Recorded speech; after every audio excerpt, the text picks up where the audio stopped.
स्वागत है आपका अपने YouTube channel Bihar board study point Prince sir. और आज के क्लास में क्लास 10th का सब्जेक्ट हिस्ट्री जो है यानी इतिहास, स्पेशली जो बिहार बोर्ड का है, उसका हम इकाई 4 पढ़ेंगे यानी पार्ट 4 पढ़ेंगे, जिसका नाम है भारत में राष्ट्रवाद। और इसका ये पार्ट 1 है, यानी कि चैप्टर को आज हम लोग स्टार्ट कर रहे हैं।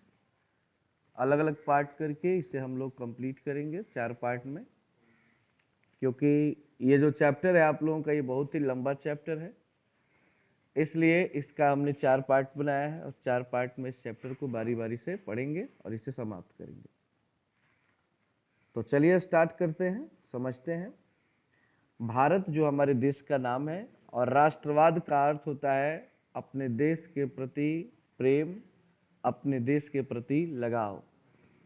जब हम अपने देश के लिए अपने मन में कुछ भी कर गुजरने के लिए भावना उत्पन्न करते हैं या भावना उत्पन्न होती है, तो उसे कहा जाता है राष्ट्रवाद। जैसा कि आप लोगों ने इकाई 1 में पढ़ा था यूरोप में राष्ट्रवाद, कैसे यूरोप में लोगों ने अपने देश को आज़ाद कराया, कैसे शोषित जनता, अत्याचार सहने वाली जनता, राजाओं का विद्रोह करके उनको समाप्त किया और लोकतंत्र की स्थापना की। तो आज के क्लास में हम लोग उसी तरह पढ़ने वाले हैं, भारत में राष्ट्रवाद, यानी कि भारत के लोग कैसे अंग्रेजों का यहाँ विरोध किए और अंग्रेजों को यहाँ से कैसे भगाए और लोकतंत्र की स्थापना की। उसमें किन किस व्यक्ति की क्या क्या भूमिका रही है, उन सारी चीज़ों का वर्णन इस पाठ में किया गया है। तो चलिए स्टार्ट करते हैं। चैनल पर अगर नए हैं तो चैनल को सब्सक्राइब कर लें, बेल आइकन दबा लें, ताकि आपको ऐसे ही वीडियो लगातार मिलते रहें। आप अपनी किताब में भी देख सकते हैं, ये लाइन सारी चीज दिए हुए हैं, लाइन बाय लाइन एकदम है बिल्कुल। राष्ट्रवाद का शाब्दिक अर्थ होता है राष्ट्रीय चेतना का उदय। यहाँ पे लिखा गया है कि अगर आपसे पूछा जाए कि राष्ट्रवाद का शाब्दिक अर्थ क्या होगा, तो आप कहेंगे राष्ट्रीय चेतना का उदय। राष्ट्रीय चेतना मतलब कि राष्ट्र के लिए, देश के लिए चेतना यानी होश में आना, उसका उदय होना। मतलब कहने का सीधा सा भाषा कि अपने देश के लिए अपने अंदर प्रेम का भाव जगना, उसके लिए कर कुछ गुजरने का भाव जगना ही राष्ट्रवाद होता है। ऐसी राष्ट्रीय चेतना का उदय जिसमें राजनीतिक, आर्थिक, सामाजिक एवं सांस्कृतिक एकीकरण का आभास हो।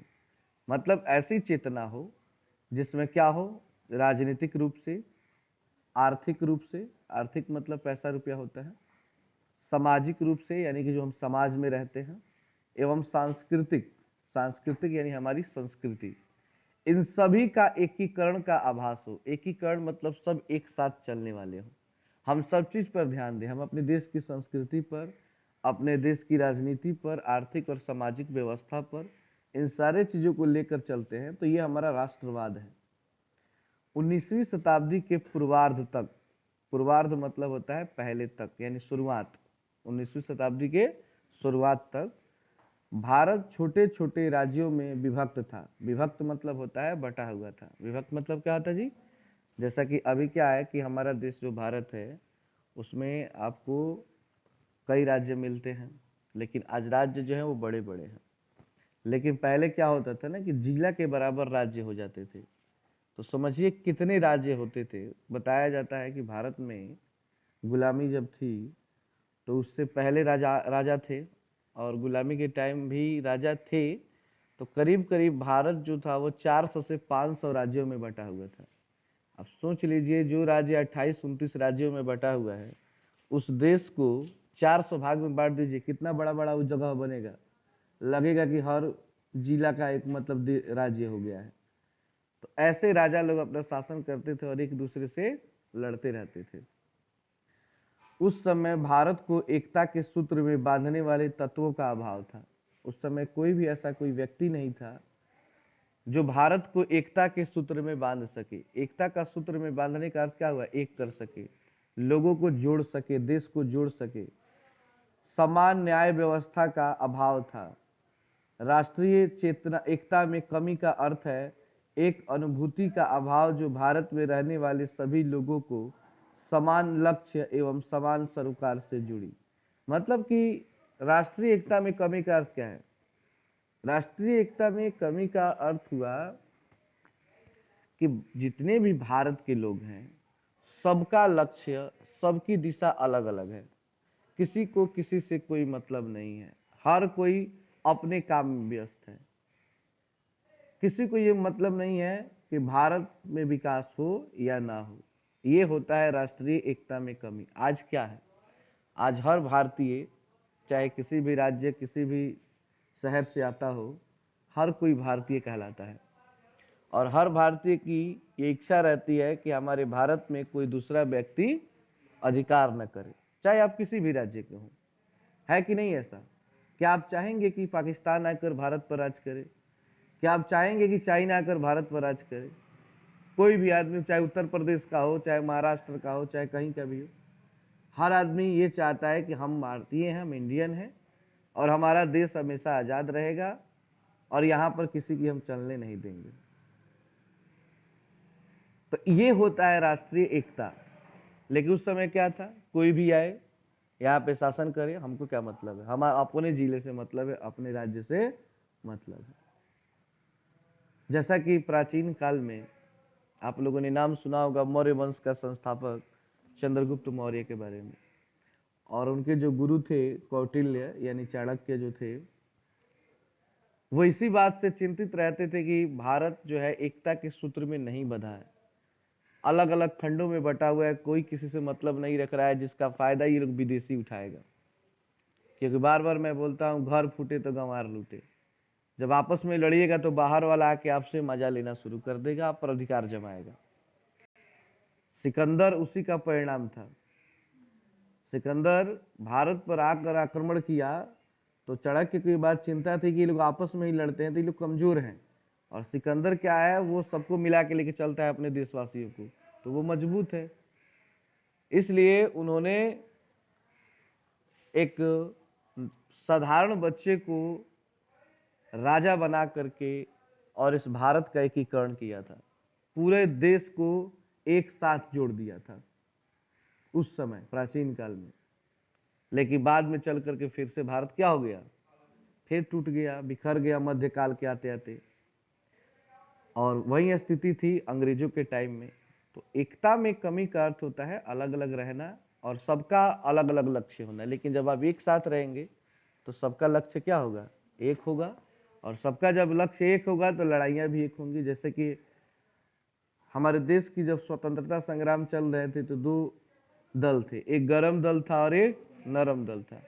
गरम दल में चंद्रशेखर आजाद, भगत सिंह जैसे व्यक्ति थे, और नरम दल में महात्मा गांधी जैसे व्यक्ति थे, लाला लाजपत राय थे।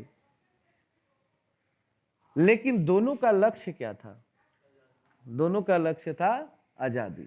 ऐसा तो नहीं है कि एक आदमी का गुलामी का लक्ष्य था और एक आदमी का आजादी का। लक्ष्य दोनों का क्या था?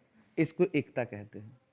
ठीक है, आपका रास्ता अलग अलग है, लेकिन जो लक्ष्य है वो क्या है, एक है, यानी आप एक है। इसलिए वो दोनों एक दूसरे के कभी शिकायत नहीं करते थे। भाई अपना अपना तरीका है काम करने का, आप वो कीजिए, हम ये करेंगे। और दोनों का लक्ष्य था आजादी, और आजादी मिली। अगर वो एकता नहीं होती तो आजादी नहीं मिलती। तो इसकी कमी थी कब? 19वीं शताब्दी के शुरुआत में, यानी कि 1800 ईस्वी की ये बात की जा रही है। कब? आप लोगों ने 1857 की क्रांति जानते होंगे, कहीं सुने होंगे। पहली बार हुई थी अंग्रेजों के विरुद्ध स्वतंत्रता संग्राम, जिसमें झांसी की रानी, वीर कुंवर सिंह जैसे कई क्रांतिकारी थे। आगे है 19वीं शताब्दी के उत्तरार्ध में। उत्तरार्ध मतलब होता है अंत में, पूर्वार्ध मतलब होता है शुरुआत में, उत्तरार्ध मतलब अंत में। कई ऐसे तत्व जिससे ये कमी दूर होती गई एवं भारत एक संपूर्ण संगठित राष्ट्र का स्वरूप ग्रहण करने लगा। लेकिन 19वीं शताब्दी के अंत में, यानी 1857 के बाद से पूरा देश धीरे धीरे क्या होने लगा, एकजुट होने लगा। लोगों को ये लगने लगा कि जब तक हम मिलकर इन अंग्रेजों का सामना नहीं करेंगे तब तक ये अंग्रेज हमारे देश को गुलाम बनाकर ही रखेंगे। यही राष्ट्रवाद है एवं इसी राष्ट्रवाद की अभिव्यक्ति स्वतंत्रता संग्राम है। इसी को राष्ट्रवाद कहा जाता है। जब पूरा देश संगठित होकर इकट्ठा होकर अपने दुश्मन का विरोध करे, उससे लड़ाइयाँ लड़े, इसको क्या कहा जाएगा? राष्ट्रवाद कहा जाएगा। क्या कहा जाएगा? राष्ट्रवाद। समझ में आ रहा है बात कि राष्ट्रवाद क्या और राष्ट्रवाद में कमी का अर्थ क्या होता है? समझ में आ गया है ना? अगला पैराग्राफ है, 19वीं शताब्दी में राष्ट्रीय चेतना का उदय मुख्य रूप से अंग्रेजी शासन व्यवस्था का परिणाम था। ब्रिटिश शासन ने जो परिवर्तन राजनीतिक, आर्थिक और सामाजिक क्षेत्र में किए थे, उसके परिणाम स्वरूप भारतीय जनता के सभी वर्गों का शोषण हुआ था, जिससे जनता के बीच असंतोष की भावना ने एक व्यापक रूप ले लिया। देखिए, 19वीं शताब्दी में जो लोगों के अंदर राष्ट्रवाद की भावना जगी, वो कैसे जगी? तो वो था अंग्रेजी शासन व्यवस्था का अत्याचार। अगर अंग्रेज लोग अत्याचार नहीं करते तो लोगों के अंदर शायद राष्ट्रवाद की भावना भी नहीं जगती। अगर वो नॉर्मल रूप से शासन करते, जैसे अत्याचार नहीं करते, बढ़िया से अपना शासन करते, तो शायद लोग उनका विरोध नहीं करते। बोलते भाई ठीक है, कोई भी शासन करे, लोगों का देख रेख करता है, लोगों की बातें मानता है, तो क्या दिक्कत है। लेकिन समस्या ये थी कि अंग्रेज कभी वे भारतीयों को अपना समझे ही नहीं। अगर उन लोगों ने अपना समझ लिया होता है कि चलो ये भी हमारे देश के लोग हैं और इन्हीं के देश में हम रहकर शासन कर रहे हैं, इनके साथ मिलजुल कर काम किया जाए, तो अंग्रेजों को ऐसा नहीं था कि लोग भगाने के लिए सोचते थे। अंग्रेज हमसे तेज थे, पढ़ाई लिखाई में तेज थे, उनके पास दिमाग था, देश जल्दी विकास कर जाता। लेकिन समस्या ये थी कि वे लोग अत्याचारित हुए, वे अत्याचार करने लगे, लोगों का शोषण करने लगे। और यही शोषण जब ज्यादा हो जाता है तो एक चिंगारी के रूप में फटता है किसी भी व्यक्ति के ऊपर। अगर कोई भी व्यक्ति ज्यादा अत्याचार कर दे तो एक न एक दिन बर्दाश्त की सीमा पार कर जाती है और आवाज करता है।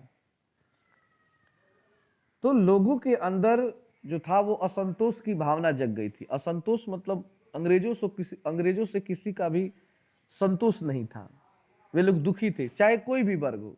वर्ग का अर्थ क्या हुआ? वो चाहे निम्न वर्ग हो, चाहे मध्यम वर्ग हो, चाहे उच्च वर्ग हो, मतलब अमीर हो, गरीब हो, मीडियम फैमिली वाले हो, सारे लोग जो थे ना वो अंग्रेजों से परेशान थे, क्योंकि अंग्रेजों ने किसी को नहीं छोड़ा था, सबको लूटा था। और एक साथ जब सारे लोगों को आप परेशान करेंगे तो जाहिर सी बात है भाई, आंदोलन तो होना ही है। दूसरी तरफ अंग्रेजों ने डाक और तार व्यवस्था, रेल, छापेखाने, समरूप प्रशासनिक व्यवस्था आदि का विकास किया। यद्यपि इनका विकास एक सुचारू प्रशासन चलाने की दृष्टि से किया गया था, तथापि इन सभी ने राष्ट्रीय चेतना के उदय में महत्वपूर्ण भूमिका निभाई। देखिए, अभी मैंने बताया कि अंग्रेजों के पास दिमाग था। आज जिस सेवा का लाभ उठाकर हम अपने आप को गर्वान्वित महसूस करते हैं, जैसे कि बिजली, बल्ब, पंखा, टीवी, ये सब देख करके आज हम लोग खुश होते हैं कि हमारे घरों में इतना सारा सिस्टम लगा हुआ है, आज हम लोग इतना विकास कर रहे हैं। आपको ये मालूम होना चाहिए कि आज से 300 से 400 बरस पहले ही सारा अंग्रेज बना चुके थे। उनके पास ये सारा डिजाइन बन चुका था, हम आज जानते हैं।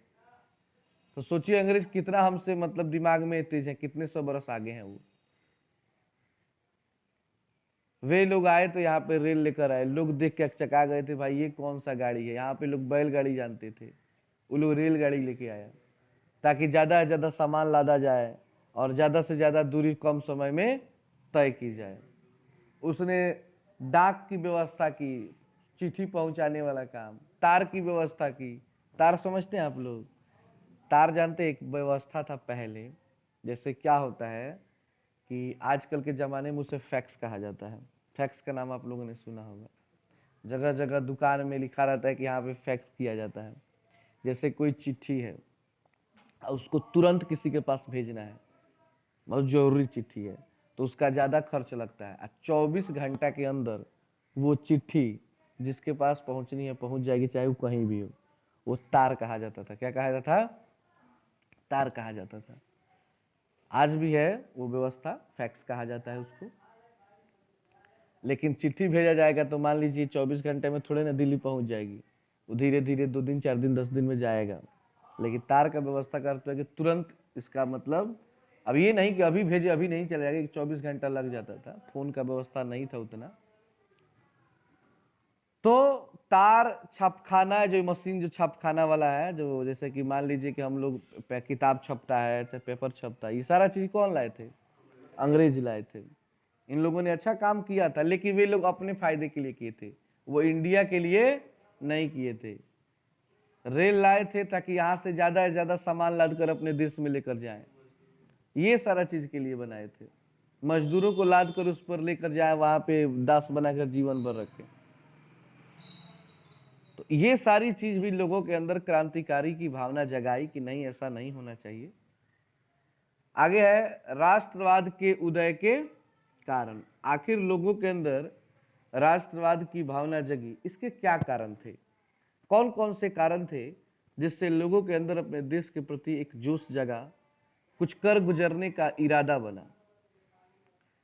भारत में राष्ट्रवाद का उदय विविध, विविध मतलब होता है अनेक, अनेक शक्तियों और कारणों के संयोग का परिणाम था, जिसे निम्नलिखित वर्गों में बांटकर अध्ययन प्राप्त किया जा सकता है। मतलब हम अलग अलग टॉपिक बना बनाकर इसको पढ़ेंगे, कौन कौन से कारण थे, जैसे कारण नंबर 1, कारण नंबर 2, कारण नंबर 3। आपके एग्जाम में भी क्वेश्चन पूछता है कि भारत में राष्ट्रवाद के उदय होने के कारणों का वर्णन करें, दीर्घ उत्तरीय प्रश्न में ज्यादा आता है, तो आपको सभी कारणों का वर्णन करना होगा।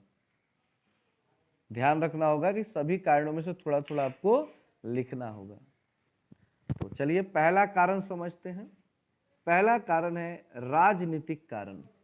लोगों के अंदर अगर राष्ट्रवाद की भावना जगी, लोग क्रांतिकारी बने, लोगों ने आंदोलन किया, तो उसका सबसे पहला कारण था राजनीतिक कारण। राजनीतिक का अर्थ होता है कि आप लोग चुनाव समझते हैं ना, तो राजनीति इसी को कहते हैं, जो लोग चुनाव लड़ते हैं। मान लीजिए किसको प्रधानमंत्री बनना है, किसको मुख्यमंत्री बनना है, हर पद बटा हुआ है, ये राजनीति है। अब राजनीतिक कारण में क्या क्या हुआ, तो आइए समझते हैं। भारत में राष्ट्रीय चेतना लागू करने में विभिन्न कारणों का योगदान रहा, परंतु सभी किसी न किसी रूप में ब्रिटिश सरकार आप समझ रहे हैं ना, अंग्रेजों की सरकार, ब्रिटिश सरकार मतलब अंग्रेजों की सरकार की प्रशासनिक नीतियों से संबंधित थे। ब्रिटिश सरकार की प्रशासनिक नीतियों से संबंधित थे। ब्रिटिश शासक साम्राज्यवादी नीति के पोषक थे। यहाँ पे एक शब्द है साम्राज्यवादी नीति। साम्राज्यवादी नीति का अर्थ होता है कि हमेशा दूसरे देश को गुलाम बनाना, और अंग्रेजों की ये प्रवृत्ति थी। वे हर देश को क्या चाहते थे? गुलाम बना। केवल देखिए भारत ही उनसे गुलामी नहीं झेला था, कहा जाता है कि इस धरती का लगभग हर देश उनका गुलाम बना था। अमेरिका से लेकर के कोई ऐसा देश नहीं था जिसको ये अंग्रेजों ने कम या अधिक थोड़ा बहुत गुलाम न बनाया हो। इस सब पे अटैक करते थे। तो इस साम्राज्यवादी नीति इसको कहते हैं। सन में महारानी विक्टोरिया के उद्घोषणा के साथ ही सभी देशी राज्य ब्रिटिश साम्राज्य के अधीन आ गए। महारानी विक्टोरिया, जैसे कि आप लोग को जानकारी होना चाहिए कि इंग्लैंड में अभी भी राजा रानी होते हैं, और रानी को वहां पे विक्टोरिया कहा जाता है। क्या कहा जाता है? तो विक्टोरिया का नीचे एक चित्र भी दिया गया है। तो महारानी विक्टोरिया के उद्घोषणा के साथ, यानी कि उन्होंने आदेश किया, उसके बाद से सभी देशी राज्य किसके अंतर्गत आ गए? ब्रिटिश साम्राज्य के। यानी कि सब किसके गुलाम बन गए? इंग्लैंड के। इस घटना ने कुछ हद तक भारत को एक राष्ट्रीयता की लहर आई, जिसको कुचलने के लिए सरकार ने कई दमन चक्र चलाए। जब ये घोषणा हुई तो लोगों के अंदर राष्ट्रीयता की लहर दौड़ी, लोगों के अंदर देशभक्ति की भावना जगी, लेकिन अंग्रेजों ने इसे क्या कर दिया? बुरी तरह कुचल दिया। बुरी तरह कुचलने का अर्थ हुआ कि जो जो लोग आवाज उठाए सबको मार दिया। कोई भी विरोध में आया तो किसी को मार दिया, किसी को जेल कर दिया, किसी को फांसी दे दिया। मतलब जिस तरह भी हो, उन लोगों ने उसे क्या किया? दबा दिया। किसने दबा दिया? अंग्रेजों ने।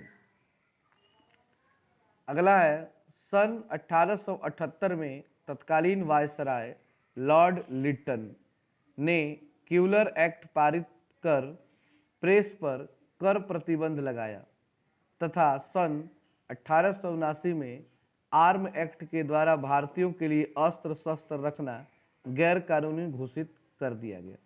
अब 1878 में क्या होता है कि उस समय भारत का वायसराय था लॉर्ड लिटन। कौन था जी? लॉर्ड लिटन। उसने दो नियम लाए, दो बिल पास किया उसने।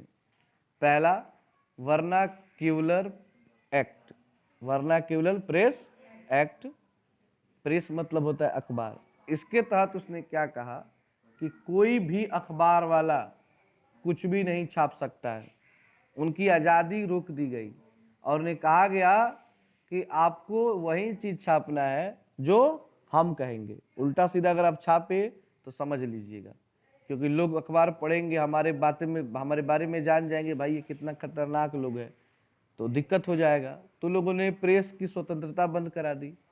उसके बाद दूसरा उसने नियम लाया आर्म एक्ट। आर्म मतलब होता है हथियार, आर्म मतलब क्या होता है, और उसने आदेश दिया 1879 में, यानी 1 साल बाद ही, कि कोई भी भारतीय अपने घर में अस्त्र शस्त्र नहीं रख सकता है। उनको डर भी था कि रे भाई अगर ये लोग हथियार रखना शुरू कर देगा तो कौन ता है, कहीं दिमाग खराब हो गया किसी का तो कोई अंग्रेज को लेके चला जाएगा। तो कोई भी हथियार, तलवार भाला से लेकर के बंदूक वंदूक, कोई भी हथियार घर में नहीं रखना है। और वो एक्ट था आर्म एक्ट। कब लागू हुआ था? 1879 में। और 1878 में लागू हुआ था वर्नाक्यूलर प्रेस एक्ट, प्रेस पर प्रतिबंध लगाने के लिए। सन 1883 में एल्बर्ट बिल का पारित होना भी राष्ट्र को चल दिया। इस बिल का उद्देश्य भारतीय और यूरोपीय व्यक्तियों के फौजदारी मुकदमों की सुनवाई सामान्य न्यायालय में करना था और उस विशेष अधिकार को समाप्त करना था जो यूरोप के निवासियों को अभी तक प्राप्त था और जिसके अंतर्गत उनके मुकदमे सिर्फ यूरोपीय जज ही सुन सकता था। यूरोपीय जनता ने इसका विरोध किया और सरकार को इस बिल को वापस लेना पड़ा। इसी तरह सन 1899 में लॉर्ड कर्जन ने कलकत्ता कॉरपोरेशन एक्ट पारित किया, जिससे नगरपालिका में निर्वाचित सदस्यों की संख्या में कमी और निर्वाचित सदस्यों की संख्या में वृद्धि हो गई। हाँ, तो यहाँ पे वर्णन किया गया किस बिल का जी? तो यहाँ पे आप देख सकते हैं एल्बर्ट बिल। कौन बिल है? एल्बर्ट बिल 1883 में आया। इसके अंतर्गत एक नियम लगाया गया कि कोई भी कोर्ट है, न्यायालय है, अगर कोई भी सुनवाई होती है वहां पे, तो वहां पे जो जज होता था वो पहले हमेशा अंग्रेजों का जज होता था। लेकिन एल्बर्ट बिल आने के बाद अंग्रेजों ने एक अच्छा काम किया कि नहीं, अब यहाँ पे केवल अंग्रेजी जज नहीं रहेंगे, भारतीय जज भी हो सकता है। लेकिन ये बात यूरोप के लोगों को अच्छा नहीं लगा, अंग्रेजों को अच्छा नहीं लगा कि नहीं ऐसा नहीं हो सकता है। कारण क्या था कि अंग्रेजी कोई जज रहेगा तो फैसला हमेशा किसके पक्ष में देगा? अंग्रेजों के पक्ष में देगा। और भारतीय होगा तो भाई वो अपना देखेगा कि भाई मेरा भारतीय है तो उसके तरफ दे देगा। तो ये चीज लेकर के अंग्रेजों ने विरोध किया, फिर उस बिल को हटा दिया गया। बिल को क्या किया गया? अब 1899 में लॉर्ड कर्जन, एक और आया लॉर्ड, उसने कलकत्ता कॉरपोरेशन एक्ट पारित किया, जिससे नगरपालिका में निर्वाचित सदस्यों की संख्या में कमी और गैर निर्वाचित सदस्यों की संख्या में वृद्धि की गई। मतलब नगरपालिका चुनाव समझते हैं, जिस शहरों में होता है नगरपालिका का चुनाव, तो वहां पे निर्वाचित सदस्य कम हो गए, यानी कि जिसको लोग वोट दिए वो लोग कम हो गए।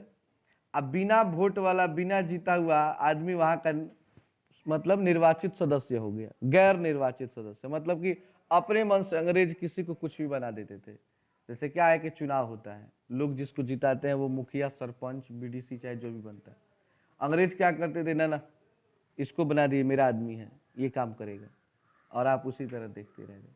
तो जाहिर सी बात है कि लोगों के अंदर तो गुस्सा होगा ही है। फिर सन 1904 में विश्वविद्यालय अधिनियम द्वारा विश्वविद्यालयों पर सरकारी नियंत्रण बढ़ा दिया गया। सन 1905 में बंगाल का विभाजन कर्जन ने सांप्रदायिकता के आधार पर तर्क देते हुए कर दिया कि इससे प्रशासनिक सुविधा रहेगी। इससे भारतीयों में काफी रोष पैदा हुआ। रोष मतलब होता है गुस्सा, और राष्ट्रवादी भावना बलवती हुई। बलवती मतलब होता है मतलब बलवान होती गई, मजबूत होती गई। लोगों के अंदर राष्ट्रवाद की भावना बलवान होती गई, बढ़ती गई। क्या? जब 1904 में सारे विश्वविद्यालय को, जितने भी कॉलेज थे, अंग्रेजों ने अपने अधीन ले लिया। दूसरा चीज, 1905 में उसने बंगाल का विभाजन कर दिया। विभाजन मतलब क्या होता है? बांट दिया उसको। किसने बांटा था? कर्जन ने। ये 2 क्वेश्चन बड़ा पूछता है कि बंगाल विभाजन कब हुआ था? 1905 में। किसने किया था? तो लॉर्ड कर्जन ने किया था। आगे चलकर 1911 में ब्रिटिश सरकार को इसे, क्या लिखा है जी यहाँ पे, रद्द करना पड़ा। सन 1907 ईस्वी का देशद्रोही सभा अधिनियम सभाओं पर रोक लगाने के लिए तथा 1910 में इंडियन प्रेस एक्ट उत्तेजित लेख छापने वाले को दंडित करने के लिए पारित किया गया। और फिर 2 नियम और आए। एक आया 1907 में देशद्रोही सभा अधिनियम, यानी कोई भी व्यक्ति कोई भी सभा करता है और अंग्रेजों के विरुद्ध में कोई बात करेगा तो उसको देशद्रोही समझा जाएगा और उसको देशद्रोही के सजा में उसको फांसी दे दी जाएगी। अंग्रेजों ने नियम लगाया कि हम लोगों के विरुद्ध में अगर कहीं भी कोई बात करता है तुरंत उसको पकड़ के फांसी दो। और 1910 में नियम लाया इंडियन प्रेस एक्ट। इसके द्वारा उसने क्या कहा कि कोई भी व्यक्ति अगर कोई लेख छापता है, कोई कविता लिखता है, कोई कहानी लिखता है, अगर उसमें लोगों को भड़काने वाली बात अगर कही गई, लोगों को उत्तेजित करने का बात कहा गया, उत्तेजित मतलब होता है भड़काना, तो उस व्यक्ति को दंडित किया जाएगा। इसीलिए तो हमारे देश के कवि जो थे कविता लिखते थे, लेकिन ऐसे भाषा में लिख देते थे, इतना हार्ड हिंदी यूज कर देते थे कि अंग्रेजों को समझे में नहीं आता था कि भाई कर क्या रहा है। यहाँ के लोग तो समझ जाते थे बात। जैसे कि हमारे सुमित्रा नंदन पंत जी हैं, आप लोग पढ़े ना, भारत माता ग्रामवासिनी, जनतंत्र का जन्म रामधारी सिंह दिनकर है, स्वदेशी बद्री नारायण चौधरी, ये लोग पढ़े ना आप लोग हिंदी में। तो वे लोग क्या करते थे? कविता लिखते थे लोगों को जोश जगाने के लिए, देशवासियों के अंदर अपने देश के प्रति प्रेम जगाने के लिए। लेकिन वे लोग कविता लिखते भी तो छपवाते नहीं थे, ऐसे पर्ची पर लिख लिख कर बांटते थे।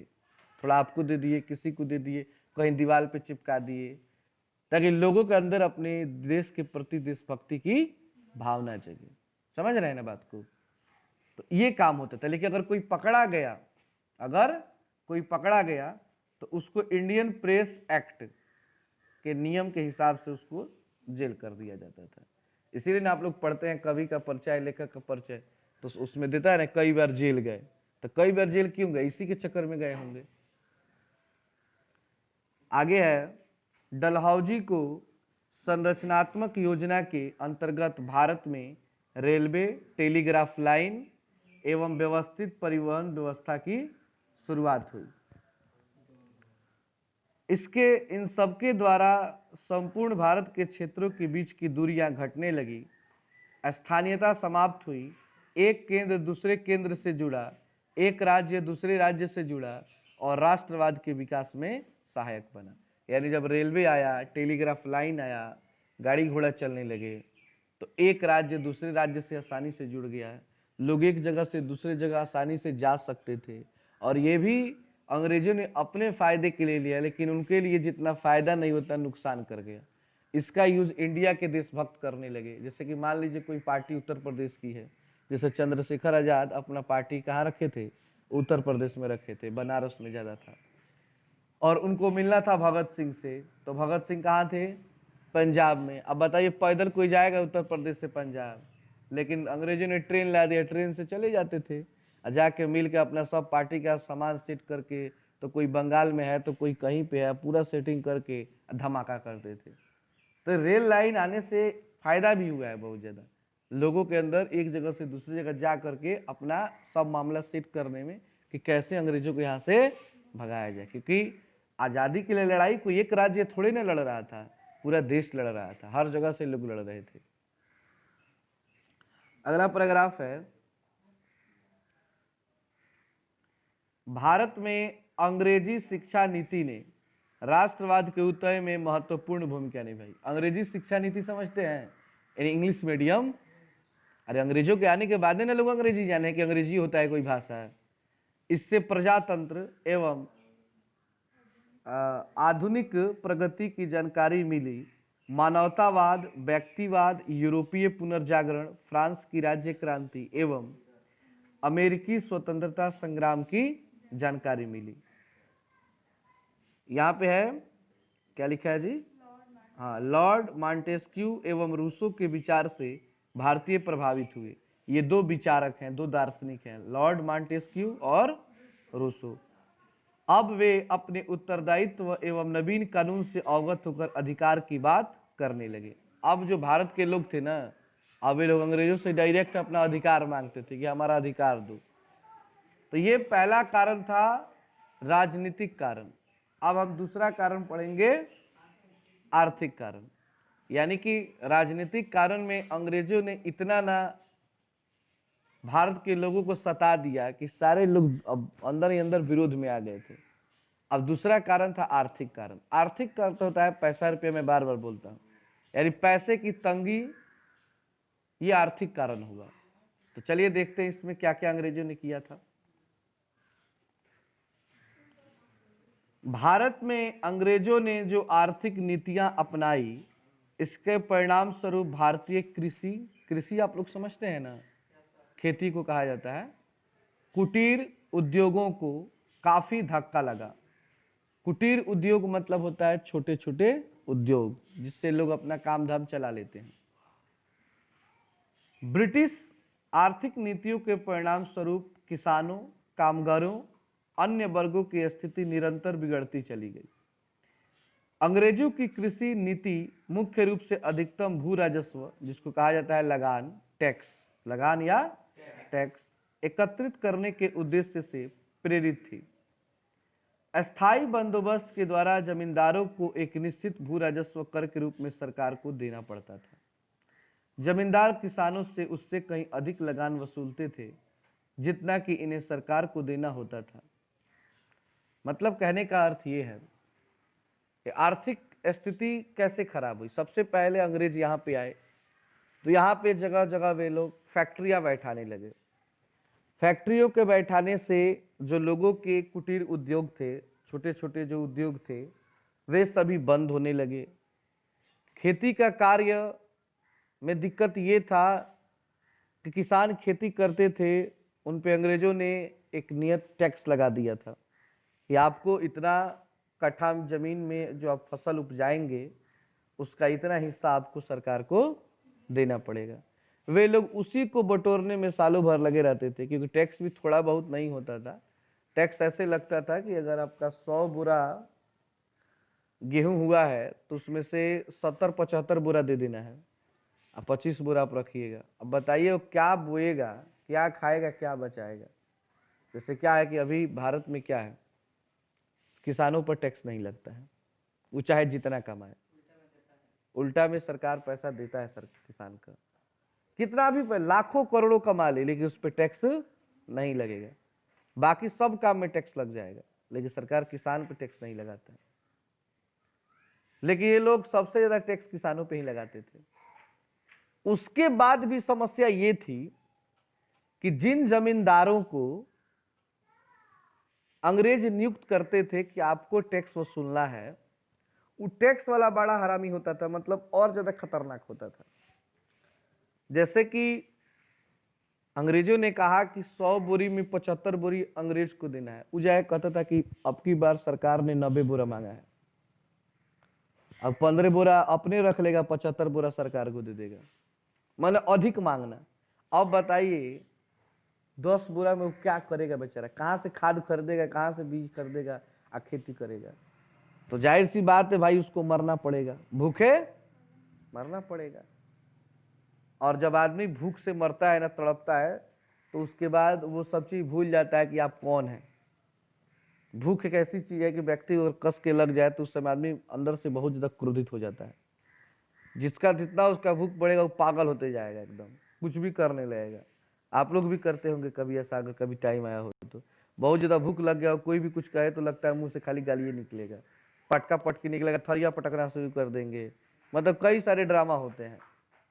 और वहीं जब भर पेट हो जाता है उसके बाद से जाके आदमी क्लियर होता है। भूख होता है लेकिन वो आपका एक दिन का है, आपको है कि अब मिल जाएगा, लेकिन वो रोज का था तो लोग के अंदर गुस्सा तो फूटेगा ही। आगे है, जब भी किसान जमींदार महाजनों द्वारा शोषण के विरुद्ध आवाज उठाते थे तब सरकार नगदी फसलों, नगदी फसल का अर्थ होता है ना कि जिसका तुरंत उत्पादन किया जाए और तुरंत उसको बेच लिया जाए, उसका तुरंत प्रयोग कर लिया जाए, उसको नगदी फसल बोलते हैं। नील, कपास, गन्ना, गन्ना समझते हैं ना, ऊख को उगाही अपनी मनमानी कीमतों पर करती और फसलों का प्रयोग अंग्रेज अपने उद्योग में कच्चे माल के रूप में करते थे। कपास और नील उपजाने वाले किसान इस नीति से अधिक पीड़ित थे। मतलब होता क्या था कि ये जो महाजन थे, ये जो जमींदार थे, अधिक से अधिक टैक्स लेते थे, तो कभी कभी किसान इनका क्या करते थे, विरोध करते थे। तो वे लोग जाके अंग्रेजों से कुछ बढ़ा चढ़ा कर जोड़ देते थे, उल्टा सीधा सिखा देते थे कि देखिए ये फलानवा किसान जो है, इस गांव के लोग टैक्स देना नहीं चाहते हैं, कहते हैं अंग्रेजों को जो करना है वो कर ले। अब अंग्रेज भड़क जाते थे। वे लोग आते थे, कहते देखो इस गांव में आज से खेती होगी केवल नील, कपास और ईख की, कोई भी गेहूं धान नहीं बोएगा, कोई भी खाने वाला कोई वस्तु नहीं बोएगा। अब नील की खेती होगी तो बताइए कोई नील खाएगा, कितना भी नील हो जाए तो। और नील की खेती हो जाने से खेत की उर्वरा शक्ति बर्बाद हो जाती है, उसके बाद कई सालों तक ना उसमें फसल ही नहीं जल्दी होगा ठीक से। तो जान से बर्बाद करने के लिए अंग्रेज ये काम करवाते थे। और नील का खेती होता था तो भाई नील का खेती होगा तो कोई उसको खाएगा थोड़े ना, बेच देगा, और अंग्रेज ही उसको खरीदते थे कम दाम पर, लागत भी नहीं निकलता था। कपास का वहीं था, ईख का वहीं था, ये लोग इसका क्या प्रयोग करते थे, अपने फैक्ट्री में ले जाकर के कच्चे माल के रूप में प्रयोग करते थे। इसे नील बनाते थे, गन्ना का रस तैयार करके चीनी बनाने लगे, वो बिजनेस करते थे और इससे किसान बर्बाद होने लगे। तो मजबूरी में किसानों को चुप रहना पड़ता था कि भाई चलो जो मिल रहा है सो, जितना भी मिल रहा है ना। तो बहुत समस्या थी। इसी नीलहे खेती के विरोध में तो गांधी जी आए थे और नील की खेती पर रोक लगाए थे। आगे आएंगे अभी गांधी जी, अभी फिलहाल हम कारण पढ़ रहे हैं। उद्योग के क्षेत्र में भी मजदूर कामगारों को भी अनेक मुसीबतों का सामना करना पड़ रहा था। अंग्रेजों ने भारत में बने कपड़े के निर्यात पर कई प्रकार के प्रतिबंध लगा दिए थे, जबकि इंग्लैंड में मशीन से बने कपड़े की भारत में बिक्री पर किसी भी प्रकार का कर या प्रतिबंध नहीं था।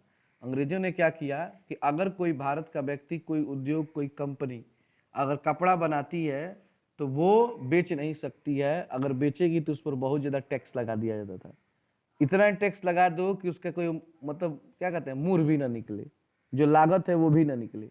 लेकिन ये लोग जो अपने इंग्लैंड से जो कपड़ा मंगाते थे, सामान मंगाते थे, उस पर किसी भी प्रकार का कोई प्रतिबंध, कोई रुकावट या किसी भी प्रकार का कोई टैक्स नहीं लगाते थे, केवल भारतीयों पर टैक्स लगता था। सरकार द्वारा सन 1882 में सूती वस्त्रों पर से आयात कर हटा लिया गया। आयात आप लोग समझते हैं, मतलब किसी दूसरे देश से जब कुछ आता है ना तो उसको क्या बोला जाता है, और जब भेजा जाता है तो उसे निर्यात कहते हैं। तो दूसरे देशों से कोई सामान आता था तो उस पर टैक्स हटा लिया गया, सूती वस्त्र पर। किस पर? सूती वस्त्र पर। भारत में मशीन से बना सामान इंग्लैंड से आता था और यहाँ पर कारखाने लगाए जाने की प्रक्रिया अत्यंत धीमी थी, क्योंकि सरकार भारत में औद्योगिकरण के पक्ष में नहीं थी। ऐसी परिस्थिति में कामगारों को बेरोजगार होना स्वाभाविक था। अब बताइए, ठीक है कंपनी बनता भी था तो कोई विशेष कंपनी नहीं बनती थी, उतना अंग्रेजी सब पर ध्यान नहीं देते थे। अब कंपनी भी बन गई, लोगों का कुटीर उद्योग बर्बाद हो गया, और कंपनी भी बनी तो इतनी मात्रा में नहीं बनी कि सबको काम मिल सके। अब लोग क्या होने लगे, बेरोजगार। अब बेरोजगार होंगे तो भोजन कहाँ से चलेगा, भोजन नहीं चलेगा भाई तो बेचैनी तो बढ़ेगी। ये आर्थिक दिक्कत था, इसको आर्थिक दिक्कत बोलते हैं। कमीनी नहीं था, लोग के पास आमदनी नहीं थी। कृषि और उद्योग के संक्षिप्त विवरण से आपने यह देखा कि भारतीय समाज का प्रत्येक वर्ग अंग्रेजी शासन के अधीन कठिनाइयों का सामना कर रहा है। जनता में असंतोष की भावना एकाएक राष्ट्रीय चेतना को जन्म नहीं देती। वास्तव में यह असंतोष विभिन्न समयों पर विद्रोह के विभिन्न पहलुओं के रूप में उभर कर सामने आया। सही बात है, किसी भी व्यक्ति का आंदोलन, किसी भी राज्य का आंदोलन अचानक नहीं होता है। ऐसा नहीं है कि सरकार अगर कोई गलत काम करती है, आज गलत की और कल से हम लोग आंदोलन करना शुरू कर देते हैं। सरकार कई जगहों पे हमें दबाती है, कई जगहों पे कष्ट देती है, तब अंत में जब बर्दाश्त नहीं होता है तब हम लोग उसका क्या करते हैं, विरोध करते हैं। अब देखिए, जब से कंपनी का शासन आरंभ हुआ तब से लेकर 1857 के विद्रोह तक, यहां पे क्या लिखा है जी, विद्रोह तक के बाद कौन विद्रोह है ये,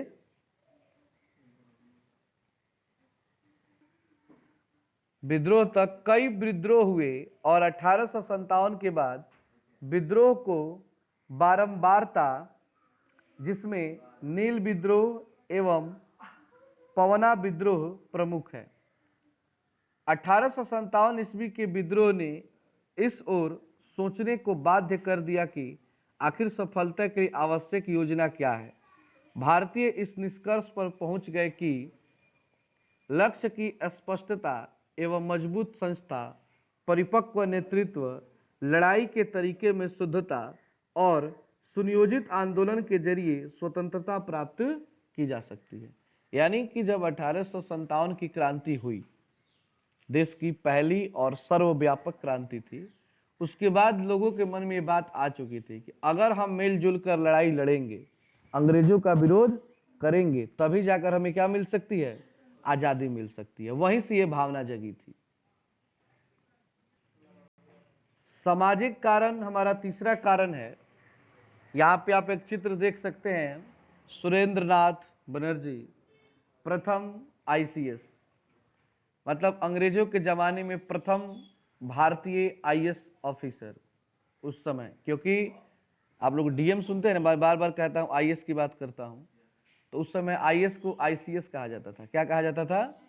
और अंग्रेजों के टाइम में सोचिए कितना मेहनती थे, कितना तेज थे, कि अंग्रेज तो किसी को नौकरी देते नहीं थे भारतीयों को, लेकिन कितना तेज थे कि अंग्रेजों को मजबूर होकर भी इनको आईएएस बनाना पड़ा, आईसीएस बनाना पड़ा। क्या नाम था उनका? सुरेंद्रनाथ बनर्जी। समझ रहे हैं ना, याद रखिएगा, प्रथम भारतीय आईसीएस ऑफिसर सुरेंद्रनाथ बनर्जी। आगे पढ़ते हैं। राष्ट्रवाद के उदय में ब्रिटिश सरकार की प्रजाति भेद की नीति भी महत्वपूर्ण कारक थी। अंग्रेज अपने को श्रेष्ठ समझते थे एवं भारतीय को हेय दृष्टि से देखते थे। हेय मतलब होता है नीच दृष्टि से। वे अपने आप को अच्छा मानते थे कि हम लोग जैसा कोई भी नहीं है, और वो भारतीयों को क्या समझते थे? नीच समझते थे, गंदा नजर से देखते थे। यहां तक कि विदेशों में भी भारतीयों के साथ अच्छा बर्ताव नहीं किया जाता था। दक्षिण अफ्रीका के भारतीय कई तरह के कानूनी प्रबंध लगाए जा चुके थे। भारत में तो उनके साथ भारतीयों को रेलगाड़ी में यात्रा नहीं करने दिया जाता था। रेलगाड़ी में, क्लबों में, सड़कों पर और होटलों में अंग्रेज भारतीयों के साथ दुर्व्यवहार करते थे। इससे भारतीय जनता में अंग्रेजों के प्रति घृणा का भाव जागृत हुआ। मतलब होटल हो, रेलगाड़ी हो, कोई क्लब हो, कहीं भी हो, अंग्रेज ना भारतीयों को नहीं बैठना देना चाहते थे। जैसे कि मान लीजिए आप किसी हॉल में जाके फिल्म देख रहे हैं, कोई अंग्रेज गया, उसको बैठना है, तो आपको कहेगा हटो यहाँ से। आप कहेंगे हम टिकट लेकर आए हैं, तस कसान कसेगा वहीं पे, मतलब तस पिटाई करेगा कि आपको बाहर निकलना है, उठवा के फेंकवा देगा बाहर ही। ये काम गांधी जी के साथ भी हुआ है। वे भी दक्षिण अफ्रीका जब गए थे, ट्रेन में बैठे थे, तो एक अंग्रेज आया, बोला उठो यहाँ से। तो बोले भाई हम टिकट लिए हैं, कह रहे हैं उठने के लिए, ड्रामा बतियाएगा हमसे। तो गांधी जी लगे अपना पढ़ाई लिखाई वाला बात, बस उठा के दो सिपाही बुलाए, उठा बिक बिक बारी उठा के ले रहे, पूछा के बारी बिक दिया। वहीं पे डांड चटक गया उनके, ठीक है ना। समझे भाई, बड़ा अत्याचार है रे बाबू, चोट ना लागल हुई, केकरा के उठा के बैठो, चोट ना लागल हुई। कितना मजा आई लगता है, टूट गई। गांधी जी के बारे में सोचे लगेंगे यही है। तो कहने का अर्थ ये है कि अंग्रेज जो थे अत्याचार करते थे, वो किसी को छोड़ते नहीं थे, कहीं भी बैठने देना नहीं चाहते थे भारतीयों को। अब बताइए अगर समाज में ऐसा भेदभाव किया जाएगा तो लोगों के अंदर गुस्सा होगा कि नहीं होगा? वो खुलेआम एकदम। सरकारी सेवाओं में अंग्रेजों की पक्षतापूर्ण नीति ने राष्ट्रवाद की भावना को प्रेरित किया। सरकार द्वारा ऊंचे ऊंचे सरकारी वर्षों से भारतीयों को अलग रहने का हर संभव प्रयास किया जाता था। मतलब कि जो अंग्रेज थे वो इस प्रयास करते थे कि बड़ा बड़ा जो पद है उस पर कोई भारतीय न आए। कौन बैठे उस पे? अंग्रेज बैठे। लेकिन ऐसा था कि कुछ लोग इतना ना पढ़ने लिखने वाले थे कि चाहकर भी उनको हटा पाना मुश्किल था, जिसमें सुरेंद्रनाथ बनर्जी, डॉक्टर राजेंद्र प्रसाद जैसे लोग थे। आज का शासन भार अधिकतर इंडियन सिविल सर्विस के अधिकारियों के हाथ में था। यानी कि जो अंग्रेजों का शासन था भारत में, वो सारा का सारा देख रेख किनके हाथ में था? Indian civil service. उसी को कहा जाता है ICS। आई मतलब इंडियन, सी मतलब सिविल, एस मतलब सर्विस, ठीक है ना? और उसी को IS भी कहा जाता है, दिमाग में आप लोग रखेंगे, इंडियन एडमिनिस्ट्रेटिव सर्विस। लेकिन नॉर्मल भाषा में लोग इसको सिविल सर्विस ही बोलते हैं। तो उस समय टोटल का टोटल देश की जो जिम्मेदारी थी वो इनके हाथों में थी, इन्हीं अधिकारियों के हाथों में थी। सैद्धांतिक रूप से इस सेवा में के चुनाव की प्रतियोगिता परीक्षा में भारतीय उम्मीदवार भी भाग ले सकते थे। हाँ, मना ही नहीं था, अगर कोई एग्जाम भारतीय देना चाहता है तो वो देंगे, लेकिन किसी को पास नहीं करते थे। भाई PT देना है, मेंस देना है, इंटरव्यू देना है, कहीं ना कहीं लटकाइए देते थे। लेकिन एक व्यक्ति निकले, सुरेंद्रनाथ बनर्जी, जिनको मजबूर हो गया, क्योंकि तीनों का तीनों में सबसे हाईएस्ट रैंक 1 थे ये। तो कहा जाता है कि आप कितना भी किसी को हटाना चाहें, भाई पूरा पूरा लिखा है 100 में 100 है, तो उसको हटा देना मुश्किल है, क्योंकि वो तुरंत कॉपी मांग देगा तो बवाल ज्यादा मच जाएगा और दिक्कत होगा उससे। उसके बाद किंतु इस सेवा में भारतीयों का चुनाव बहुत कठिन है। परीक्षा का आयोजन इंग्लैंड में होने के कारण अधिकतर भारतीयों के लिए उसमें सम्मिलित होना कठिन था। अब परीक्षा जानते हैं कहाँ करवाते थे ये लोग? इंग्लैंड में करवाते थे, ताकि यहाँ से लोग जाइए ना पाए वहां पे। कोई गलती से चला गया तो उसको फेल कर देते थे। लेकिन देखिए ये कितना कठिनाई झेले होंगे, बार बार एग्जाम देने, PT मेंस इंटरव्यू साल भर चला होगा, हालत खराब हो गया तो आते जाते इनका पैसा कितना लगा होगा। परीक्षा का आयोजन इंग्लैंड में होने के कारण हाँ, यदि कोई भारतीय सफल भी हो गया हो तो उसकी नियुक्ति में बाधा उत्पन्न करके उसे पदच्युत करने की सरकार द्वारा कोशिश की जाती थी। अगर गलती से कोई लड़का पास कर रहा है, उसका नंबर ज्यादा है, तो किसी न किसी तरह मतलब उसको क्या किया जाता था? हटा दिया जाता था। या कोई आदमी अगर सेलेक्ट भी हो गया ना, तो उसको इतना ना परेशान किया जाता था कि ताकि वो अपने आप को रिजाइन कर ले, मतलब अब नौकरी छोड़ दे। सुरेंद्रनाथ बनर्जी के साथ उन्होंने ऐसा ही बर्ताव किया। अतः भारतीय शिक्षित वर्ग एवं मध्यम वर्ग ने अंग्रेजी शासन के खिलाफ आवाज बुलंद किया। IS तो बन गए, लेकिन इतना ना वो लोग परेशान कर दिया सुरेंद्रनाथ बनर्जी को कि उनको अपना पद क्या करना पड़ा? छोड़ना पड़ा। सोचिए कितना बुरा लगा होगा कि इतना मेहनत से पास किए और ये इतना ना परेशान अंग्रेज सब कर रहा है कि अंत में उन्हें क्या करना पड़ा? छोड़ना पड़ गया। तो इस तरह सामाजिक कारण भी एक था, क्या करने का? विद्रोह करने का, अंग्रेजों के लिए क्रांति लाने का। चौथा कारण था धार्मिक कारण। धार्मिक समझते ना आप लोग? धर्म। अब धार्मिक कारण कैसे बना? विश्व में किसी भी देश में राष्ट्रवाद उत्पन्न करने में धर्म सुधार आंदोलन ने महत्वपूर्ण भूमिका अदा किया है। 19वीं शताब्दी में अनेक महापुरुषों ने सामाजिक और धार्मिक कुरीतियों के खिलाफ एक आंदोलन की शुरुआत की। इन महापुरुषों में राजा राम मोहन राय। समाज को सुधारने में सबसे पहले व्यक्ति का नाम किनका आता है? देवेंद्रनाथ ठाकुर, ईश्वर चंद्र विद्यासागर, आप लोग जरूर बचपन में पढ़े होंगे इनके कहानी। स्वामी दयानंद सरस्वती, जो आप लोग संस्कृत में पढ़ते हैं 10th क्लास में। रामकृष्ण परमहंस, स्वामी विवेकानंद के नाम उल्लेखनीय। ये सभी क्या थे? समाज सुधारक थे। इसके अलावा William Jones, Max Muller, Charles Wilkinson आदि यूरोपीय विद्वानों ने भारतीय धर्म ग्रंथों का अंग्रेजी में अनुवाद किया। आप लोग तो मैक्स मूलर का चैप्टर भी पढ़े होंगे हिंदी में कि भारत से हम क्या सीखें, और चार्ल्स विल्किंसन, विलियम जोन्स का भी वर्णन उस पाठ में हुआ है। ये लोग क्या थे, ये यूरोप के रहने वाले थे, लेकिन उन्होंने भारतीय धर्म ग्रंथ जैसे रामायण, महाभारत, गीता, इन सब का उन्होंने अंग्रेजी में अनुवाद किया ताकि वहां के लोग भी इसे पढ़ सके। इसमें भारतीयों के हृदय में अपने धर्म के प्रति निष्ठा की भावना जागृत हुई। इन सुधारकों ने एकता, समानता एवं स्वतंत्रता का पाठ पढ़ाकर भारतीय जनजीवन में नई चेतना का मंत्र फूंक दिया। फलतः राष्ट्रवाद का उदय हुआ, और इस तरह लोगों के मन में किसकी भावना जगने लगी, राष्ट्रवाद की। अगला पैराग्राफ है, सन 1885 में अखिल भारतीय राष्ट्रीय कांग्रेस का गठन राष्ट्रवाद की उदय की परिणति थी। यानी 1885 में जो अखिल भारतीय राष्ट्रीय कांग्रेस का गठन हुआ वो किसका कारण था, तो वो था राष्ट्रवाद। आप लोग को ये पता होना चाहिए कि आज हमारे देश में जो कांग्रेस की पार्टी है, हाथ छाप, आप लोग जानते होंगे, वो पार्टी का निर्माण, उस पार्टी की स्थापना 1885 में हुई थी। उसी को उस समय कहा जाता था अखिल भारतीय राष्ट्रीय कांग्रेस। भारत की अपनी पहली पार्टी कांग्रेस की पार्टी है। कब की स्थापना हुई थी, 1885 में। उसके बाद से ये सारी पार्टियां बनी हुई हैं। प्रारंभ में यह संगठन सिर्फ सुधारों की मांग करता रहा। मतलब शुरू में ये जो दल था ये कहता था अंग्रेजों से कि आप केवल कुछ हक दे दीजिए, भारतीयों को भी भेदभाव मत कीजिए। लेकिन 1914 तक अंग्रेजी सरकार दमनकारी नीतियों ने कांग्रेस के सदस्यों को ऊंच बना दिया और बाल गंगाधर तिलक, बिपिन चंद्र पाल और लाला लाजपत राय, इन तीनों को कहा जाता था, कोष्ट में देख लीजिए, बाल पाल लाल। बाल मतलब बाल गंगाधर तिलक, पाल मतलब बिपिन चंद्र पाल और लाल मतलब लाला लाजपत राय के नेतृत्व में राष्ट्रीय आंदोलन की शुरुआत हुई।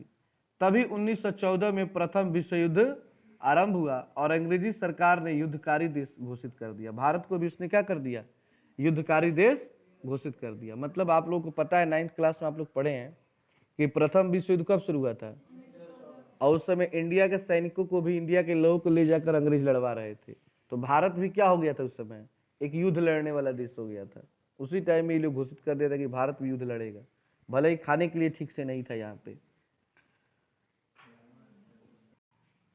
अगला हेडिंग है हमारा प्रथम विश्व युद्ध के कारण और परिणाम का भारत से अंतर संबंध। मतलब कि प्रथम विश्व युद्ध के जो कारण था उसका क्या परिणाम हुआ, उसका भारत से क्या संबंध था, इसके बारे में पढ़ना है। आप लोग 9th क्लास में पढ़े हैं कि प्रथम विश्व युद्ध 1914 से लेकर 1918 तक लगभग 4 वर्षों तक चला था इसमें, जिसमें जर्मनी हार गया था। क नंबर है प्रथम विश्व युद्ध का संक्षिप्त परिचय। पहले जान लीजिए उसका परिचय, क्या क्या हुआ था इसमें। प्रथम विश्व युद्ध विश्व इतिहास की एक महत्वपूर्ण घटना थी। यह प्रत्यक्षतः यूरोपीय देशों की औपनिवेशिक साम्राज्यवादी प्रतिस्पर्धा का परिणाम था। प्रतिस्पर्धा मतलब होता है कंपटीशन, यानी कि यूरोप के देश आपस में इतना ना कंपटीशन करने लगे थे, एक दूसरे को इतना ना नीचा दिखाने का प्रयास करने लगे थे कि ये विश्व युद्ध हो गया। 1914 में प्रारंभ होने वाला यह युद्ध दो गुट, एक फ्रांस, ब्रिटेन, रूस, ये तीन देश मिलकर इनको कहा था मित्र राष्ट्र। याद रखेंगे, क्वेश्चन आता है कि मित्र राष्ट्र के अंतर्गत कौन कौन से देश आते हैं, तो आपको बताना है फ्रांस, ब्रिटेन और 1917 के बाद उसका सहयोगी बना अमेरिका। इन तीनों का सहयोगी कौन बन गया, और दूसरे जर्मनी, ऑस्ट्रिया हंगरी, इटली, ये तीन देश मिलकर के एक गुट बनाया था जिसका नाम था केंद्रीय शक्ति। क्या नाम था, के बीच 4 वर्षों तक लड़ा गया। कितने वर्ष तक चला था ये, इस युद्ध ने प्रत्यक्ष और अप्रत्यक्ष रूप से संपूर्ण विश्व का राजनीतिक एवं आर्थिक स्थिति को प्रभावित किया। मतलब दुनिया का कोई भी ऐसा देश नहीं था जो इस युद्ध से प्रभावित न हो, चाहे डायरेक्ट और चाहे इनडायरेक्ट। प्रत्यक्ष मतलब होता है डायरेक्ट, अप्रत्यक्ष मतलब क्या होता है, इनडायरेक्ट। तो ये तो आप जान गए प्रथम विश्व युद्ध। खैर आप लोगों ने 9th क्लास पढ़ा होगा तो अच्छे से समझा होगा इस चीज को। नीचे आप एक चित्र देख सकते हैं, आपकी किताब में भी दिया होगा ये चित्र, एनी बेसेंट है। एनी बेसेंट जो थी वो बनारस में सीएचएस की स्थापना की थी, सेंट्रल हिंदू स्कूल, अभी भी है। उसमें बच्चे 10th के बाद एग्जाम देते हैं अपना एडमिशन कराने के लिए, कंपटीशन होता है और जो लोग सेलेक्ट होते हैं उनको फ्री में पढ़ाया जाता है। तो आप लोग भी अगर मैट्रिक का एग्जाम जब दीजिएगा तो पता करते रहिएगा कि सीएचएस का कब फॉर्म आता है, उसको भरिएगा, निकल जाएगा तो बहुत अच्छा रहेगा, वहां से आप लोग पढ़ेंगे तो, नहीं तो उसके बाद तो है ही। ख नंबर है कारणों के साथ भारत का अंतर संबंध। प्रथम विश्व युद्ध औद्योगिक क्रांति के परिणाम स्वरूप उत्पन्न औपनिवेशिक व्यवस्था भारत सहित अन्य एशियाई तथा अफ्रीकी देशों में उसकी स्थापना और उसे सुरक्षित रखने के प्रयासों के क्रम में लड़ा गया। ब्रिटेन के सभी उपनिवेशों में भारत सबसे महत्वपूर्ण था। अगर अंग्रेजों का जितना भी गुलाम देश था उसमें सबसे महत्वपूर्ण अंग्रेजों के लिए कौन था? भारत था। और इसे प्रथम महायुद्ध के अस्थि माल में भी हर हाल में सुरक्षित रखना उनकी पहली प्राथमिकता थी।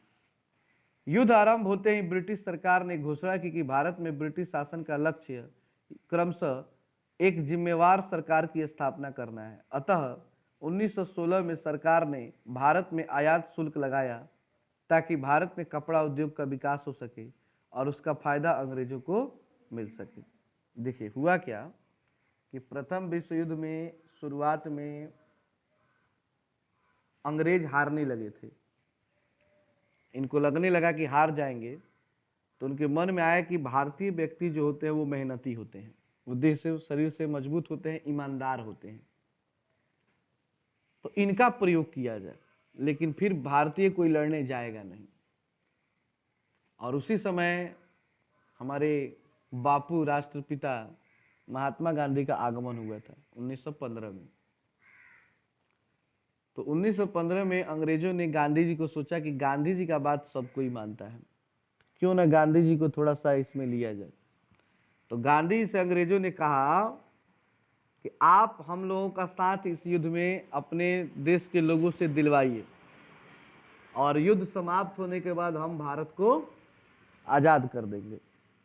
गांधी जी को यह बहुत अच्छा लगा, सोचे कि भाई बिना लड़ाई का, बिना झगड़ा किए, बिना आंदोलन किए अगर हमें आजादी मिल जाती है तो क्या दिक्कत है।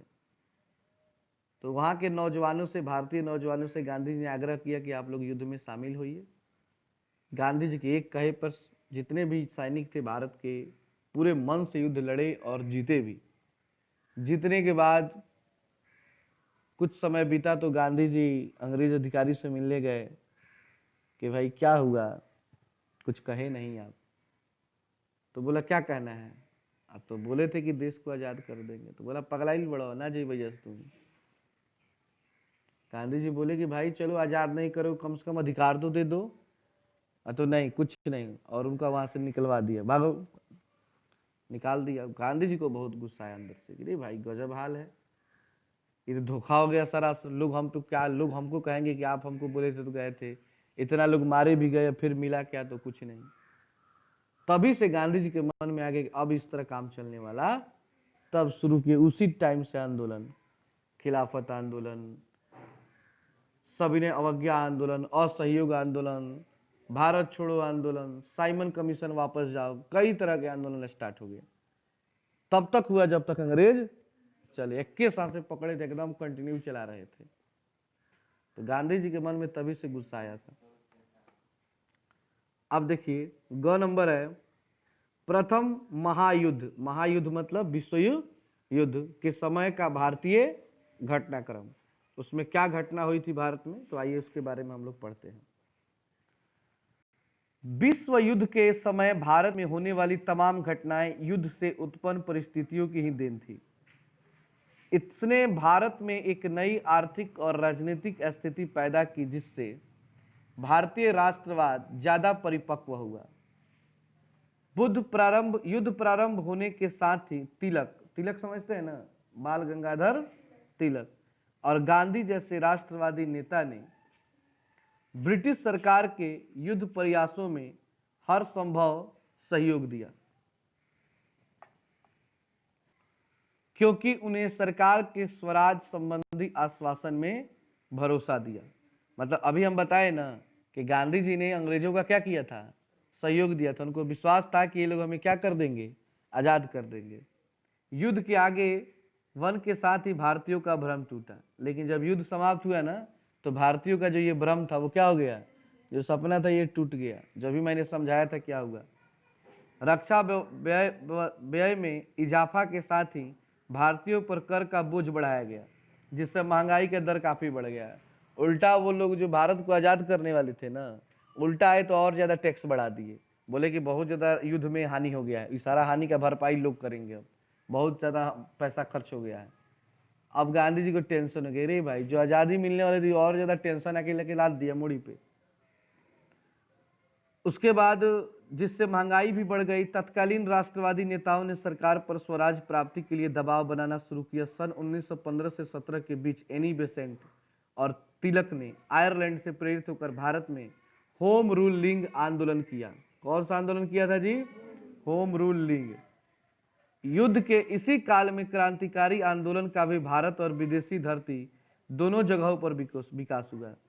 भारत में क्रांतिकारी संगठन बंगाल, महाराष्ट्र और पंजाब समेत संपूर्ण उत्तरी भारत तक फैल गया, तो अमेरिका और कनाडा में बसे भारतीय क्रांतिकारियों ने लाला हरदयाल के प्रयास से 1913 में गदर पार्टी की स्थापना कर भारत में सतत क्रांति का प्रयास किया। मतलब कि लाला हरदयाल, याद रखिएगा, गदर पार्टी की स्थापना कब हुई थी, 1913 में। और किसने किया था, लाला हरदयाल। यहाँ पे एक पिक्चर देख सकते हैं आप लोग अपनी किताब में, लाला हरदयाल का पिक्चर लगा हुआ है ना जी।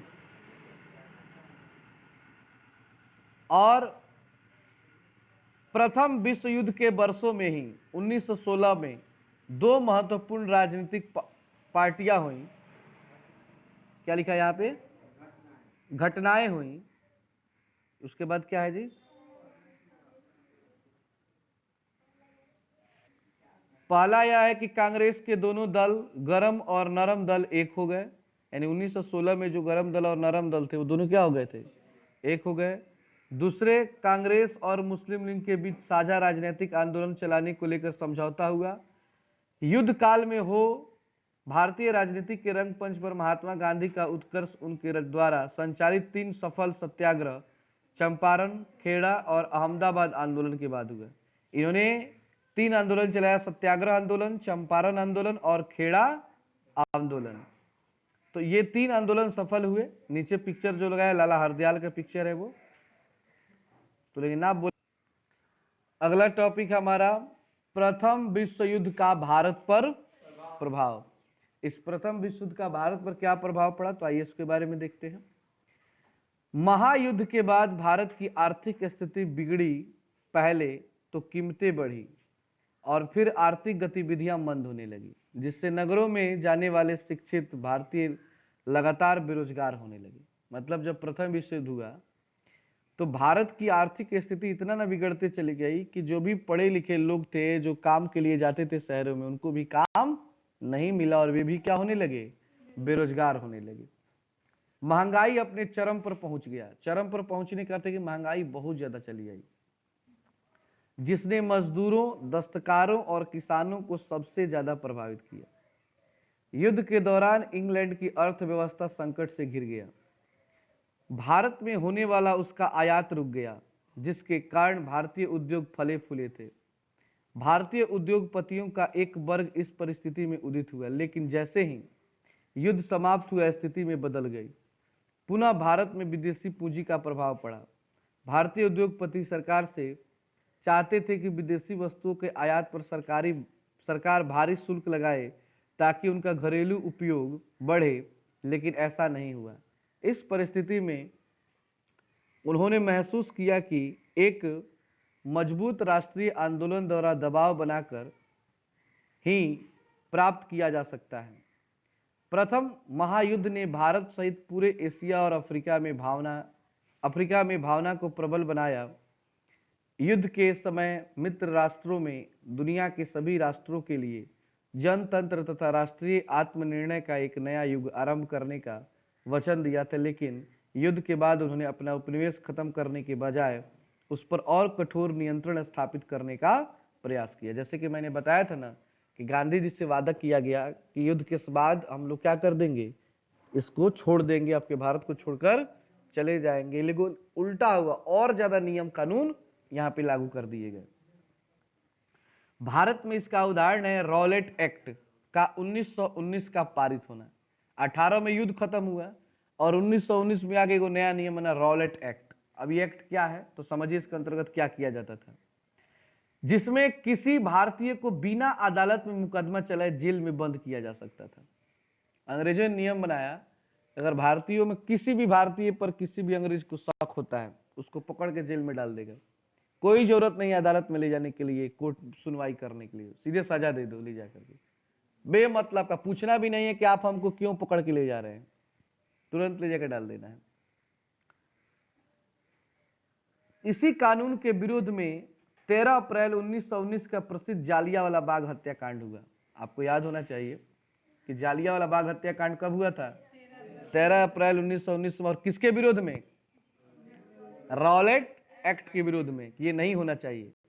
और पूरे पंजाब में मार्शल लॉ लगा दिया गया। मार्शल लॉ कर्फ्यू समझते हैं ना आप लोग, कर्फ्यू लगा दिया गया, जिसमें लोगों पर पाशविक अत्याचार किया गया। पाशविक अत्याचार मतलब पशु की तरह, मतलब व्यवस्था, इतना पीटा गया, इतना गोली मारा गया कि मतलब वो दिल दहला देने वाली घटना थी। भारत में उतनी खतरनाक घटना कभी नहीं हुई थी।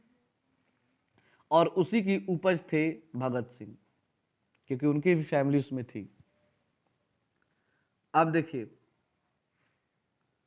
महायुद्ध के बाद भारत में राष्ट्रवाद की जो लहर उठा, उससे प्रभावित होकर भारत में ब्रिटिश सरकार ने शासन में कुछ सुधार करने का प्रयास अवश्य किया, जो 1919 के मॉन्टेग्यू चैम्सफोर्ड योजना या भारत सरकार अधिनियम के नाम से जाना गया।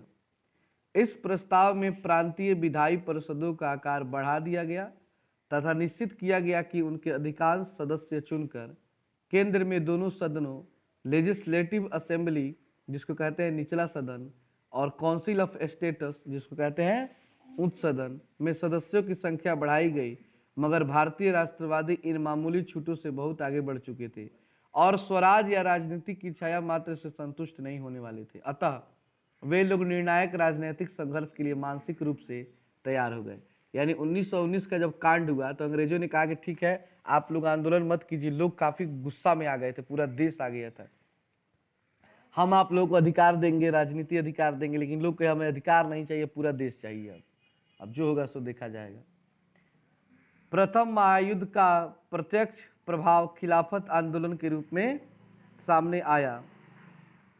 प्रथम महायुद्ध में ऑटोमन तुर्की, जो इस्लामिक दुनिया का राजनीतिक और आध्यात्मिक नेता, जिसको तुर्की में मतलब वहां के राजा को क्या कहा जाता था, खलीफा कहा जाता था। क्या कहा जाता था, खलीफा था, की हार हो चुकी थी। ऐसी अफवाह फैली कि ओटोमन साम्राज्य पर एक समत शांति संधि थोपी जाएगी। इससे भारतीय मुसलमानों में नाराजगी बढ़ी। उस पर 1916 में लीग कांग्रेस समझौता, जिसको कहते हैं लखनऊ समझौता, ने मुसलमानों और हिंदुओं के लिए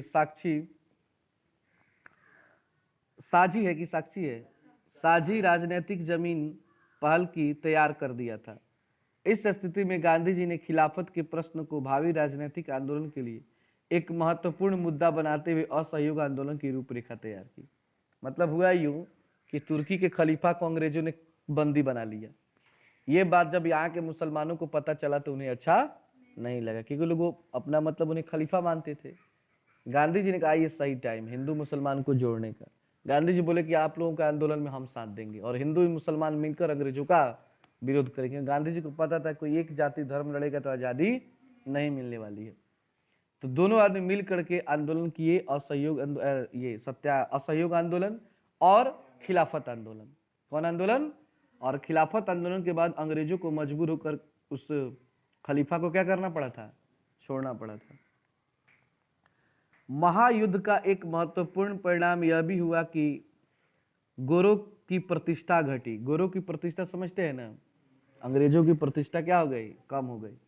साम्राज्यवाद के आरंभ से यूरोपीय शक्तियों ने अपनी सत्ता बनाए रखने के लिए जातीय सांस्कृतिक श्रेष्ठता का विचार दिया था, लेकिन युद्ध के दौरान दोनों पक्षों ने एक दूसरे के खिलाफ धुआंधार प्रचार किया तथा अपने विरोधियों द्वारा उपनिवेशों में वर्ष और असभ्य व्यवहार का पर्दाफाश किया। स्वाभाविक तौर पर उपनिवेशों जैसे कि भारत की जनता में दोनों पक्षों पर विश्वास किया और गोरों की श्रेष्ठता का भय उनके मन से उठने लगा। मतलब अंग्रेज भारत के लोग थे ना, वो अंग्रेजों से अब पहले की तरह नहीं डरते थे। अब सीधे बोलते थे जो करना है तुम कर लेना। अब डर इनके अंदर से निकलने लगा था। प्रथम विश्व युद्ध के बाद उत्पन्न परिस्थितियों ने राष्ट्रीय आंदोलन में गांधीवादी चरण 1919 से 1947, मतलब गांधी जी का जो मेन काम हुआ था 1919 से शुरू हुआ था और कब तक करते रहे, 47 के लिए पृष्ठभूमि के निर्माण का कार्य किया। जनवरी 1915 में दक्षिण अफ्रीका से लौटने के बाद गांधी जी ने रचनात्मक कार्यों के लिए अहमदाबाद में साबरमती आश्रम की स्थापना की। इसको याद रखेंगे, साबरमती आश्रम की स्थापना किसने और कहां की थी? तो महात्मा गांधी ने किया था अहमदाबाद में। चंपारण एवं खेड़ा में कृषक आंदोलन और अहमदाबाद में श्रमिक आंदोलन का नेतृत्व प्रदान कर गांधी जी ने प्रभावशाली राजनेता के रूप में अपनी राष्ट्रीय पहचान बनाई। यानी कि चंपारण आंदोलन किया जिसमें किसानों को उन्होंने राहत दिलाई कि नील की खेती करने से, उनको अंग्रेजों से मुक्ति दिलाई कि ये लोग जो चाहें वो खेती कर सकते हैं। खेड़ा गुजरात में पड़ता है, उस जगह पे उन्होंने किसानों के लिए आंदोलन किया, मजदूरों के लिए आंदोलन किया था। प्रथम विश्व युद्ध के अंतिम दौर में इन्होंने कांग्रेस, होम रूल और मुस्लिम लीग के नेताओं के साथ भी घनिष्ठ संबंध स्थापित किए। ब्रिटिश सरकार की उत्पीड़नकारी नीतियों और रॉलेट एक्ट के विरोध में इन्होंने सत्याग्रह की शुरुआत की। यानी रॉलेट एक्ट के विरोध में इन्होंने कौन सा आंदोलन चलाया था? सत्याग्रह आंदोलन चलाया था।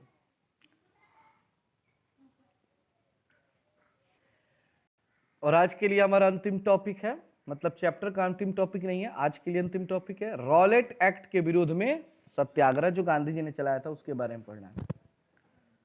बढ़ती हुई क्रांतिकारी घटनाओं और असंतोष को दबाने के लिए लाई चैम्सफोर्ड में न्यायाधीश सिडनी रॉलेट की अध्यक्षता में एक समिति की नियुक्ति की। समिति ने क्रांतिकारी गतिविधियों को ढकने के लिए निरोधात्मक एवं दंडात्मक दोनों प्रकार के विशेष विधेयकों का सुझाव दिया। समिति की अनुशंसा पर क्रांतिकारी एवं अराजकता अधिनियम को 21 मार्च 1919 को केंद्रीय विधान परिषद में पारित किया गया।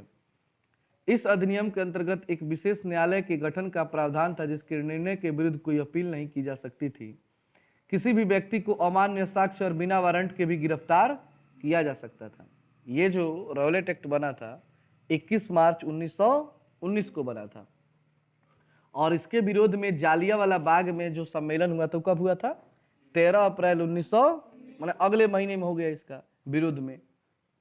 और इसमें क्या था कि बिना वारंट के किसी को भी क्या किया जा सकता है, जैसे गिरफ्तार करने से पहले पुलिस वारंट देती है, वारंट निकलता है किसी का भी किसको गिरफ्तार करना है कि, उसमें क्या था कि भाई रास्ता से पुलिस जा रहे मन किया तो किसी को भी गिरफ्तार कर, चल जेल में चल, क्या कारण है, चले कहते नहीं, ढेर ड्रामा ना बतिया जला। अब देखिए, महात्मा गांधी सरीखे नेताओं ने इसे अनुचित स्वतंत्रता का हनन करने वाला तथा व्यक्ति के मूल अधिकारों की हत्या करने वाला बताया। इस रॉलेट एक्ट के विरोध के लिए गांधी जी की अध्यक्षता में एक सत्याग्रह सभा आयोजित हुई और गिरफ्तारियां भी दी गई। इसके विरोध में गांधी जी खुद आंदोलन किए और मीटिंग बुलाए और बोले जानबूझकर हम लोग गिरफ्तार होंगे। 6 अप्रैल 1919 ईस्वी को देशव्यापी हड़ताल आयोजित की गई। कई जगहों पर आंदोलन हिंसात्मक हो गया। हिंसात्मक समझते हैं ना, मारा पीटी लोग करने लगे। विरोध की अंतिम परिणति 13 अप्रैल 1919 को जालियांवाला बाग हत्याकांड के रूप में हुआ। तो आज के लिए इतना ही, और अगले टॉपिक में हम लोग पढ़ेंगे जालियांवाला बाग हत्याकांड में क्या क्या हुआ, खिलाफत आंदोलन, असहयोग आंदोलन, ऐसे करके बहुत सारे आंदोलन हुए हैं। उन सारे चीजों को अगले टॉपिक में हम कवर करेंगे। तो आज के लिए इतना ही।